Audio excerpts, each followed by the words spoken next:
اسی طرح سے قرآن حکیم سے یہ ثابت ہے کہ بالکل ابتدائی دور میں جو مکی دور ہے، بالکل اس کا ابتدائی زمانہ، سورہ نون کے آخر میں جو مذکور ہے کہ یہ کوشش کی گئی تھی کہ کچھ ایسے لوگوں کے ذریعے سے کہ جن کی قوت ارادی ان کی نگاہوں میں بہت مرتکز ہو جاتی ہے، یہ عملیات میں ایک خاص معاملہ یہ بھی ہوا کرتا تھا، اور اب بھی شاید کچھ لوگ یہ پریکٹس کرتے ہیں کہ اگر باقاعدہ ریاضت کر کے اپنی نگاہوں میں ایک خاص قسم کی تاثیر پیدا کر لی جائے، بلکہ مولانا امین احسن اصلاحی صاحب نے اس کا تذکرہ کیا تھا ایک مرتبہ جب زمانہ طالب علمی میں نے 2 تربیت گاہیں منعقد کی تھیں، اور اس میں درس قرآن مولانا اصلاحی صاحب نے دیا تھا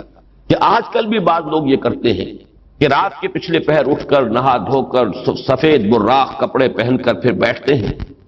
اور کسی بالکل سفید کاغذ پر ایک چھوٹا سا نقطہ لگاتے ہیں اور پھر نگاہوں کو اس پر جمانے اور مرتکز کرنے کی مشق کرتے ہیں۔ کتنی دیر تک پلک جھپکے بغیر آپ اس نقطے کو دیکھ سکتے ہیں۔ اگر یہ مشق کی جائے، یہ ایکسرسائز کی جائے، یہ ریاضت کی جائے تو آنکھوں میں ایک ایسی چمک پیدا ہو جاتی ہے کہ اگر گھور کر کسی کو دیکھا جائے تو اس کی قوت ارادی کو آپ مزمحل کر سکتے ہیں، وہ ایک دم دبا ہوا محسوس کرے گا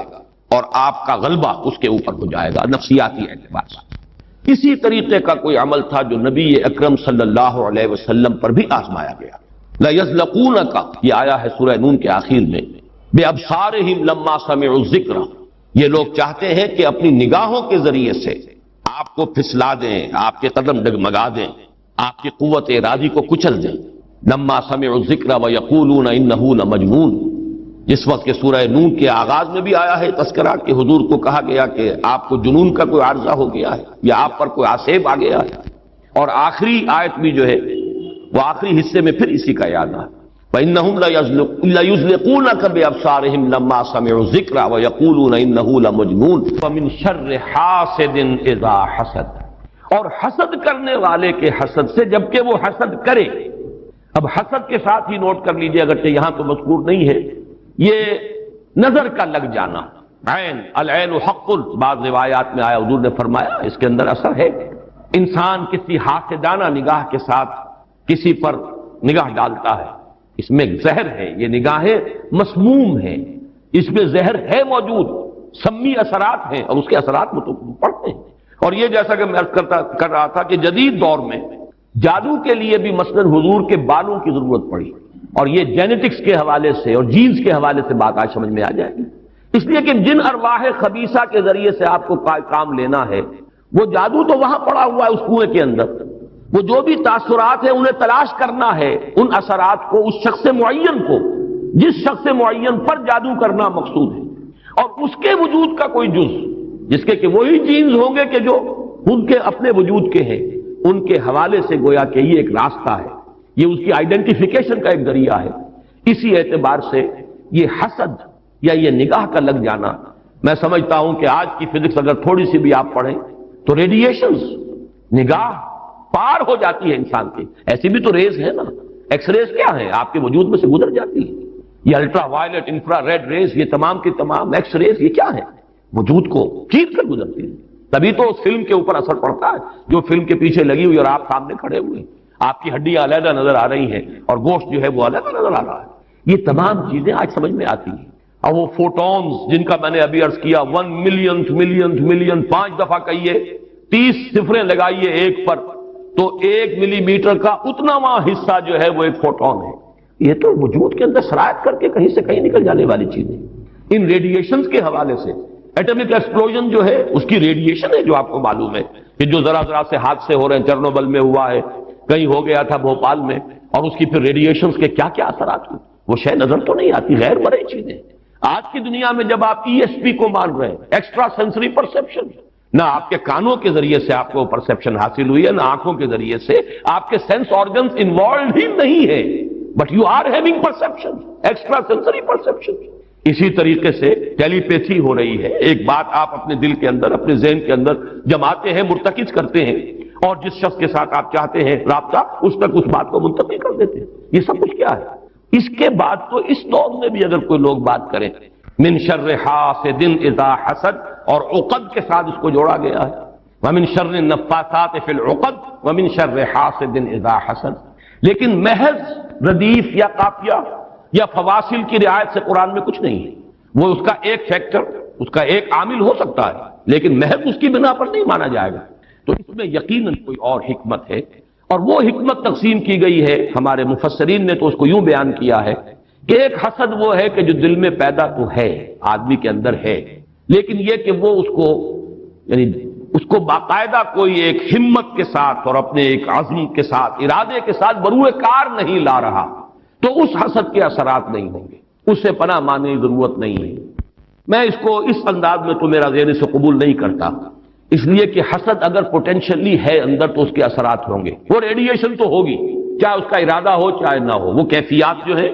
وہ اس کے سانس سے، اس کی آنکھ سے، اس کے وجود سے، وہ اندر اگر زہر گھل گیا ہے تو اس کے وجود سے نکلنے والی ساری شعاعیں جو ہیں ان کے اندر وہ اثر موجود ہوگا، وہ مسموم ہوں گی، زہر ان میں ملا ہوا ہوگا، اس کے اثرات ہوں گے۔ البتہ یہ کہ اس کے دو درجے ہم قائم کر سکتے ہیں، اور وہ یہ کہ ایک ہے غیر شعوری حسد، ابھی آپ کو اندازہ نہیں ہے، اندر ہی اندر کھچڑی پک رہی ہے، وہ اور بات ہے، لیکن جب یہ اس درجے کو پہنچ جائے کہ شعور کی سطح پر آ جائے، آپ کسی کی برائی چاہنے لگیں بالفعل، آپ چاہیں کہ اس کے اندر اگر یہ فضیلت کی بات ہے تو یہ سلب ہو جائے، اس کو پاس اگر یہ نعمت ہے تو یہ نعمت اس سے چھن جائے، مجھے مل جائے، یہی ہے اصل میں جس کو غبطہ اور حسد کا فرق کہا جاتا ہے۔ اور ایک جگہ پر حضور نے ایک حدیث میں لفظ حسد استعمال کیا ہے، لیکن مراد اس سے غبطہ ہے۔ لا حسد الا فی اثنین، کوئی حسد نہیں کیا جانا چاہیے سوائے دو اشخاص سے، ایک وہ جسے اللہ نے علم دیا ہے اور وہ علم پھیلا رہا ہے، تو اس سے بھی اگر حسد پیدا ہو جائے تو کوئی بری بات نہیں، کوئی اچھی بات ہی ہے، اور ایک یہ کہ کسی کو اگر دولت دی ہے اور وہ دولت پھیلا رہا ہے اور عام کر رہا ہے، لوگوں کو اس کے خلق کے لیے خرچ کر رہا ہے، تو اس سے بھی حسد۔ لیکن یہاں حسد غبطہ کے معنی میں، غبطہ یہ ہے کہ کسی میں کوئی خیر آپ کو نظر آئے تو آپ اللہ سے دعا کریں پروردگار مجھے بھی یہ خیر عطا کر دیں، یہ غبطہ ہے۔ اور حسد یہ ہے کہ اس سے یہ شے چھن جائے، یہ ہے در حقیقت کے جو بری شے ہے کہ کسی نعمت کا کسی دوسرے شخص سے سلب ہو جانا، اس کی خواہش جب پیدا ہو جائے اور جب یہ شعوری سطح پر آ جائے، یعنی ایک ہے اس کا ایک وہ جو جس سے کہ ابھی اتنی اس کی انٹینسٹی نہیں ہے کہ اس سے وہ ریڈیشن ہو، اس کی انٹینسٹی اس وقت ہوگی جبکہ وہ شعور کی سطح پر آ گئی اور انسان جو ہے جل رہا ہے حسد کی آگ میں اور چاہتا ہے کہ یہ نعمت اس سے سلب ہو جائے، یہ فضیلت جو ہے اس سے چھن جائے، تو یہ شے وہ ہے یقیناً کہ اس کے اثرات، اس کو میں اس وقت جدید فزکس کی اصطلاح میں ریڈیشن کے ذریعے سے اس میں لفظ واضح کر رہا ہوں، اس کے اثرات ممتد ہوتے ہیں، اور اس کے شر سے بھی پناہ مانگنے کی یہاں ہمیں تلقین کی گئی۔ تلقین محمد الرسول اللہ صلی اللہ علیہ وسلم کو ہوئی اور آپ کی وساطت سے ہم سب کو ہو رہی ہے۔ قل اعوذ برب الفلق من شر ما خلق ومن شر غاسق اذا وقب ومن شر النفاثات في العقد ومن شر حاسد اذا حسد۔ میں جب بھی یہ سورت پڑھتا ہوں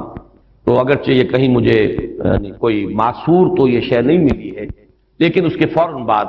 بالکل کسی تصنع کے بغیر میرے یہ الفاظ بھی زبان پر آ جاتے، اللہم انی اعوذ بک یا رب الفلق من شر ما خلقت ومن شر غاسق اذا وقب ومن شر النفاثات في العقد ومن شر حاسد اذا حسد۔ اسی طرح قل اعوذ برب الناس ملک الناس، تو وہاں بھی اللہم انی اعوذ بک یا ربی و رب الناس و یا الہی و الہ الناس و یا ملکی و ملک الناس۔ تو اس طریقے سے گویا کہ اس لفظ قل کیونکہ یہ فعل امر ہے، حکم ہے، تو اس پر ہم اگر فوری طور پر اس کی تعمیل کیا کریں تو یہ اگرچہ معصور نہیں ہے، میں صرف اپنے ذوق کی بات کہہ رہا ہوں، اور بہرحال اس میں کوئی شے ممنوع نہیں ہے، دعا تو ہم مانگ سکتے ہیں، تو دعا ہی کی شکل ہے، تو جو الفاظ ہمیں اللہ نے تلقین کیے ہوں انہی کے حوالے سے ہم وہ دعا مانگے، تعوذ کریں۔ قل اعوذ بک، قل کو چھوڑ دیجئے، اعوذ بک، اللہم انی اعوذ بک یا رب الفلق من شر ما خلقتا، اب یہ خلقہ کی بجائے مخاطب کیونکہ ہم کر رہے ہیں اللہ کو، من شر ما خلقتا، آگے جو کہ تو الفاظ رہیں گے ان میں کوئی تبدیلی کی ضرورت نہیں ہے۔ مولانا محمد قاسم نانوتوی دیوبند کے مؤسسین میں سے، مولانا رشید احمد گنگوہی اور مولانا محمد قاسم نانوتوی رحمہم اللہ، یہ دو ہیں اصل میں یہ دارالعلوم دیوبند کے مؤسس، اس کی ابتدا کرنے والے، ان کے شاگرد شیخ الہند، ان کے شاگرد علامہ شبیر احمد عثمانی، تو انہوں نے یہی الفاظ لکھے ہیں کہ استاد الاستاذ نے جو بات لکھی ہے وہ میں بیان کر رہا ہوں۔ ویسے یہ کہ مولانا عبدالعزیز شاہ عبدالعزیز رحمۃ اللہ علیہ نے بھی اس پر کوئی کتاب لکھی ہے، وہ بہرحال میری نظر سے نہیں گزری، وہ تمثیل اب میں بیان کر رہا ہوں، بڑی پیاری تمثیل ہے۔ انہوں نے تمثیل یہ دی ہے کہ اگر کوئی باغبان یا کوئی اور کھیتی کرنے والا جو ایک پودا لگاتا ہے، کوئی فصل ہے، اس کا کوئی ایک جو ہے بیج یا دانہ پھوٹا ہے،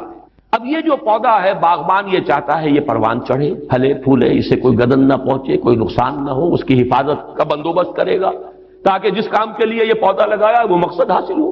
پودا تو مقصود نہیں ہے، مقصود تو اگر آم کا پودا ہے تو آم کا پھل اس سے حاصل کرنا مقصود ہے۔ تو 4 قسم کی اس کے اوپر آفات آ سکتی ہیں۔ پہلی آفت مثلاً حیوانات، جو سبزی خور حیوان ہے وہ اسے کھا نہ جائے، لہذا کوئی ڈالا آپ اس کے گرد جالی لگاتے ہیں، کوئی باڑ لگاتے ہیں، اس سے بچاتے ہیں، اور یہ جو جانور آ کر کھائے گا، بکری فرض کیجیے کھا جاتی ہے آ کر، تو یہ کوئی اس کی نیت آپ کو ضرر پہنچانے کی نہیں ہے، یہ اس کی طبعی ایک خاصیت ہے، یہ تو اس کی جبلت ہے، یہ اس کی طبیعت ہے، اس کا تقاضا ہے، آپ سے کوئی دشمنی نہیں ہے اسے، بلکہ یہ کہ در حقیقت اس کی اپنی طبیعت کا ایک تقاضا ہے۔ چنانچہ وہ شعر بھی انہوں نے کوٹ کیا ہے، ایش اقرب ناز پے کی نسل اقتضائے طبیعتش ای نسل، بچھو جو ڈنک مارتا ہے تو یہ آپ سے کوئی دشمنی اسے نہیں ہے، یہ اس کی طبیعت کا، اس کی جو بھی جبلت ہے اس کا تقاضا ہے۔ سانپ کے بارے میں بھی آپ کو معلوم ہے کہ عام طور پر اگر اس کو آپ کوئی نقصان نہ پہنچائیں، پاؤں پڑتا ہے سانپ پر تو وہ ڈنک مارتا ہے اور ڈستا ہے، ورنہ عام طور پر وہ حملہ نہیں کرتا، یہ اس کے دفاع کا ایک جز ہے، اس کی خلقت کا ایک جز ہے۔ ایک خطرہ تو یہاں سے آیا، آپ نے باڑ لگا دی، آج کل جو ہے جالی لگا دی جاتی ہے لوہے کی۔ دوسرا یہ کہ اس پودے کو نشو و نما کے لیے جو چیزیں ضروری ہیں اس کی کوئی روک ہو جائے، مثلا اسے دھوپ چاہیے، کوئی ایسی چیز آڑے آ جائے کہ دھوپ کی تمازت اس تک پہنچے ہی نہ، کوئی شے ایسی سایہ کی اس کے اوپر کیے رہے، یا پانی اسے چاہیے، پانی کے سوتے خشک ہو جائیں، یہ دوسری آفت ہے، پودا مرجھا جائے گا، کملا جائے گا، ختم ہو جائے گا۔ تیسری چیز یہ کہ اس پر کوئی پالا پڑ جائے، اوپر سے اولے پڑ جائیں، پالا پڑ گیا، یعنی اس کی جو حرارت غریزی ہے جس سے کہ اس کی یہ پورا وجود جو ہے وہ حرارت غریزی جو ہے وہ ختم ہو جائے، اس کے نتیجے میں بھی وہ پودا ختم ہو جائے گا۔ اور آخری شکل یہ ہے کہ کوئی دشمن ہے حاسد اور وہ آئے اسے اکھاڑ کے پھینک دے آپ کو نقصان پہنچانے کی نیت سے۔ یہ 4 آفات ہیں جو اس پودے کے اوپر ممکنہ طور پر وارد ہو سکتی، یہی 4 ہیں۔ قل اعوذ برب الفلق من شر ما خلق، یہ وہ خلقت میں جو شر مضمر ہے، وہ اس کے خلقت کا جز ہے۔ نیش اقرب ناز پے کی نسل اقتضائے طبیعتش کی نسل، یہ تو اس کی طبیعت کا، خلقت کا، اس کا تقاضا ہے۔ دوسرا یہ ہے کہ وہ سورج ڈوب گیا، غروب ہو گیا، یا جیسے میں نے کہا تھا حیات معنوی یا حیات مادی کے لیے جو اسباب ضروری ہیں ان میں سے کسی کا سلسلہ منقطع ہو گیا، یہ ہے وَإِذْ شَرِّ غاسق إِذَا وَقَبَ۔ تیسری چیز کہ جو در حقیقت جادو کے ذریعے سے ہوتی ہے کہ اندر آپ کے کوئی ایسی شے ہو گئی جس سے آپ کے طبائع اور قوائے طبیعہ جو ہے وہ کچھ شل ہو کر رہ جائے، یہ اندر سے حرارت غریزی جیسے اس پودے کی ختم ہو گئی، پالا پڑ گیا۔ جادو کا اثر یہی ہوتا ہے، یا تخبطہ الشیطان من المس جیسے آیا ہے